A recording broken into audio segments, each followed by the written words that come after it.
It is a well-known fact that a retarded child can be helped.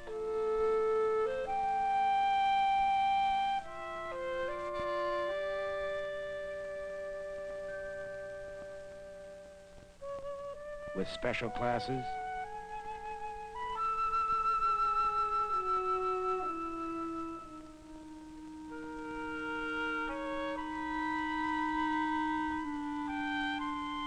trained help,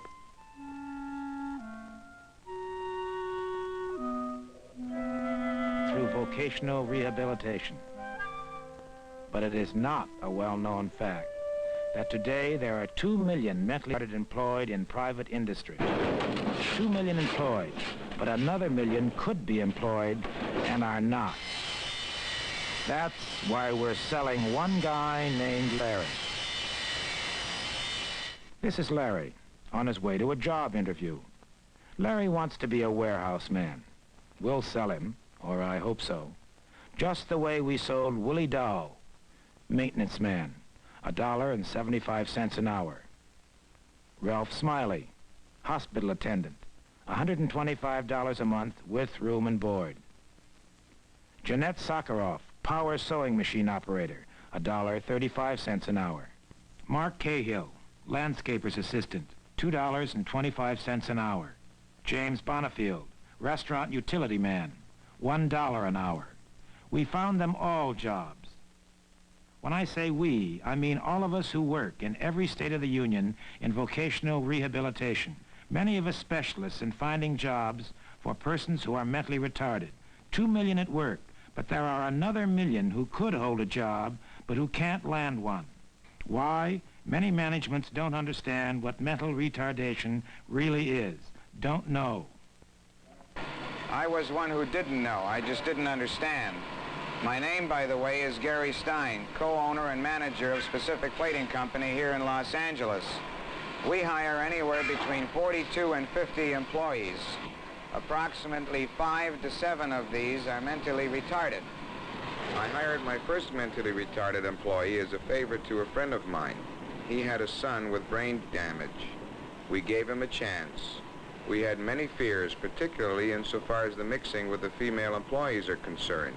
This is what I learned. As far as the girls are concerned, there is no more trouble than with normal employees.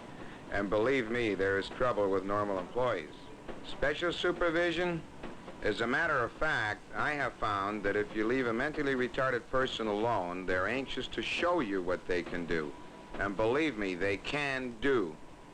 That boy over there started at 50 cents an hour.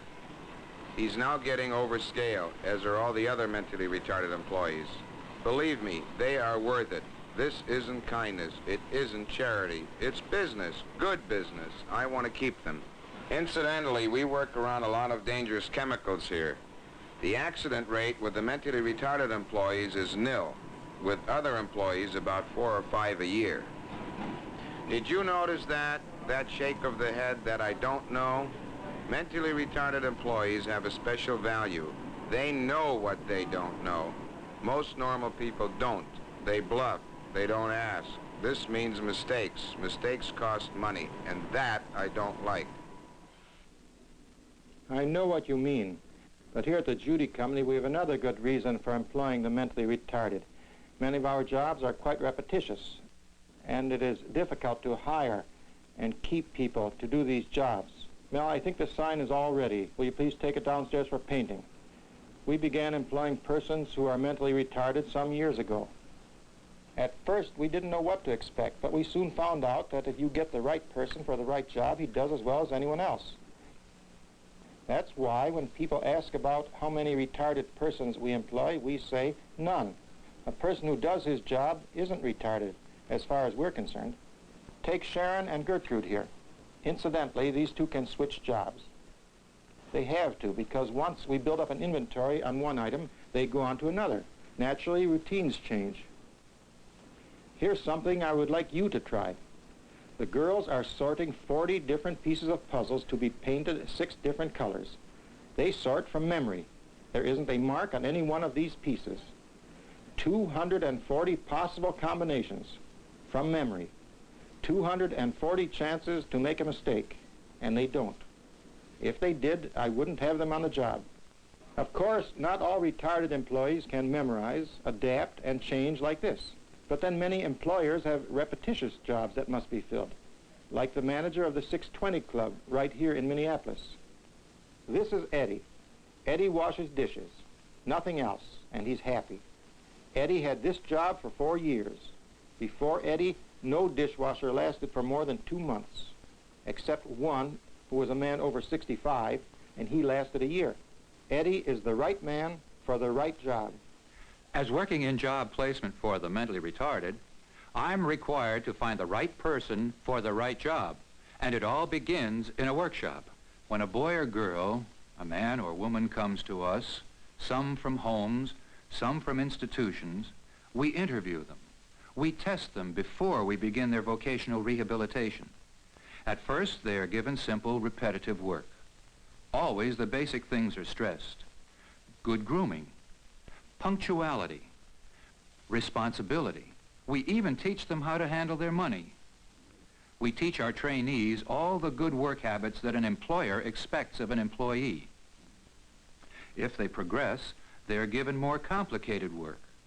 We chart their speed, their manual dexterity, their adaptability, how many different jobs they can do.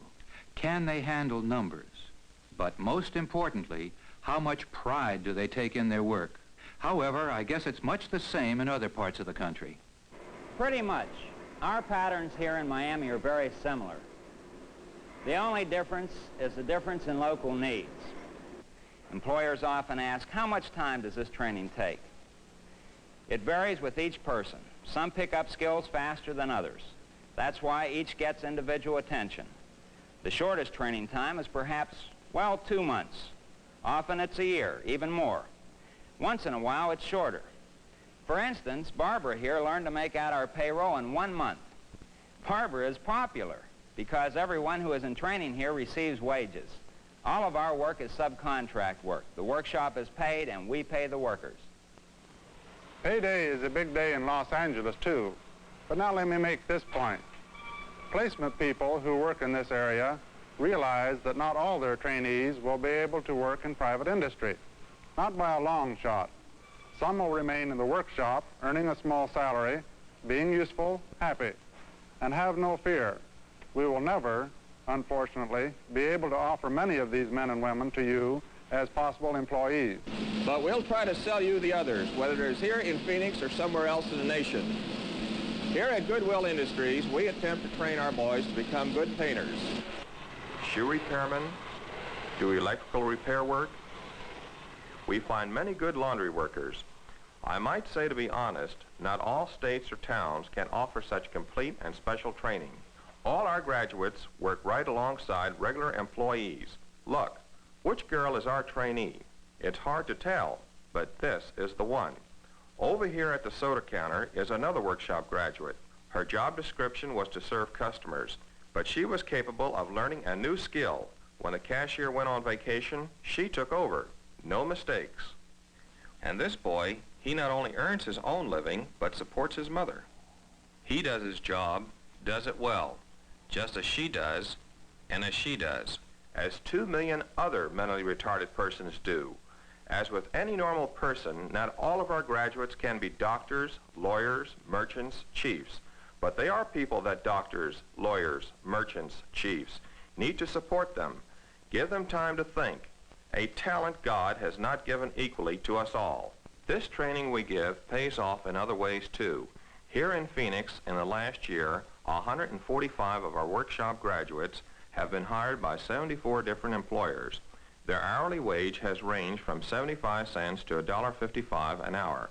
Together they earned $200,000, and over the same period their savings totaled $8,000. No wonder we had to have a class to teach them how to make out their income tax. 10 of our graduates took their families off relief.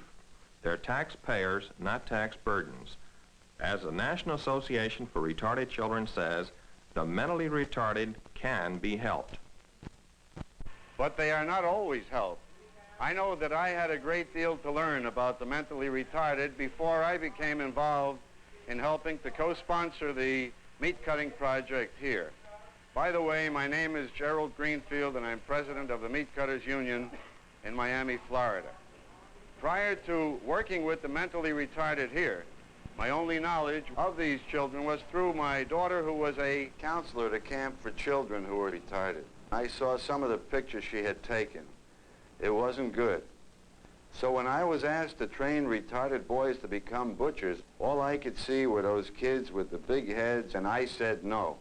Well, they wouldn't take no for an answer, and they brought me down to the workshop, and there I learned something. I learned about the spread of the mentally retarded, or the range, or whatever it's called. I was just like you. The word retarded person meant idiot. I didn't know, but I learned. So I talked it over, and our union said, sure, we'd help. And this school here at the Air Force Base is a result. We picked 25 boys who we thought might turn into good journeyman butchers. And what we've learned, even though we are only halfway through our training program, is a good proof of that spread. As of now, we think 10 of these boys are going to make it. They'll become journeyman butchers. 10 or 12 won't. But they'll be able to get jobs as meat handlers, freezer men, meat luggers, sales clerks, and shippers. All the jobs that I can never keep filled in this short labor market. Jobs that are important and that pay well. The other 3 or 4, I'm sorry to say, won't make it at all. But they'll make it somewhere, even if they have to go back to the workshop. I've been asked often, why do this? My answer is, why not? We need butchers. We need people to fill supplementary jobs. And let's face it, in this country, everybody's got a right to a job. If he can fill that job. They can. They are. Take a look at the jobs the graduates of workshops are holding down. They are helping themselves. They are helping others. They can help you. And yet, when all these workers were suggested for jobs, these questions were asked. Will they get along with others? I mean my other employees. Don't they need constant watching or supervision? Will they really turn out a day's work, or at least try? Can you depend on them? I mean, will they stick to their jobs? Good questions. But when you ask them about your regular employees, don't you get answers something like this? Well, everyone gets along pretty well. Of course, once in a while there's trouble. That answer won't change even if you hire a retarded person. If I had to watch somebody all the time, I wouldn't hire him. Of course, there are 2 or 3 that I have to prod now and then. Once in a while, you have to prod the mentally retarded employee, too. A day's work? Everybody does a day's work, at least most of the time.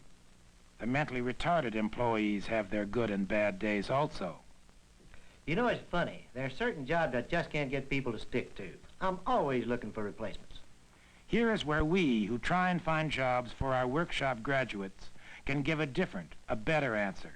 A mentally retarded person, as any person, who finds that he can contribute, is happy, works hard.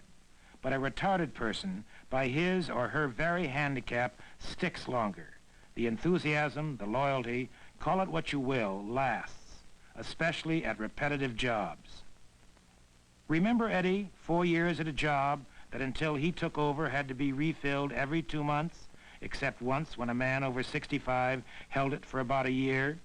Eddie is not the exception which proves the rule. Actually, what is mental retardation?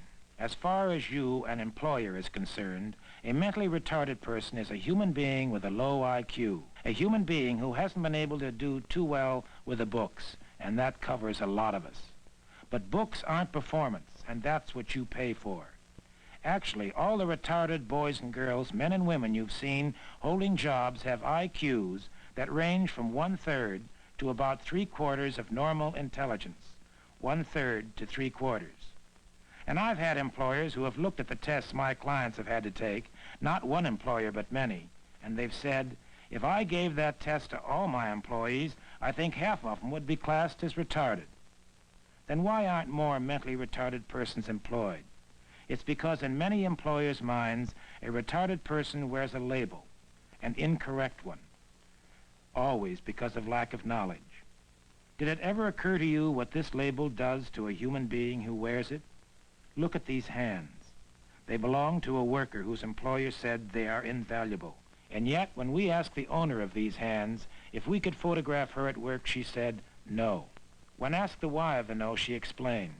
We recorded her reasons. Well, I don't want my picture taken because so many people will think the wrong thing of me. You know, like in my neighborhood. One time I went over to visit my neighbor. She's moved from there now. I went over there and I started, you know, talking, and she says, you know what? She says, you're kind of nutty, but she says, but I don't know. I haven't figured out in what way. Boy, that hurt. So I just went away from there. It made me feel like I want to go in a hole and hide. I wish people would give us a chance. Give us a chance? Why not? You should if you want to. But to me, as a person who is trained to help you with your labor problem, we don't sell help the mentally retarded. We sell, do you need a job filled? May we see the job description? What's required exactly? Then if we feel we have the person to do the job, not any job, but the job, we say, I think we have somebody for you. I'd like you to meet him, to interview him. His name is Larry. No sales pitch is a good sales pitch without the name of the place where you can buy the product or at least get more information if you're interested. Here are the places. Your state or local unit of the National Association for Retarded Children. Your state or local vocational rehabilitation agency. Your state or local employment service, office or Department of Public Welfare, or your public school system.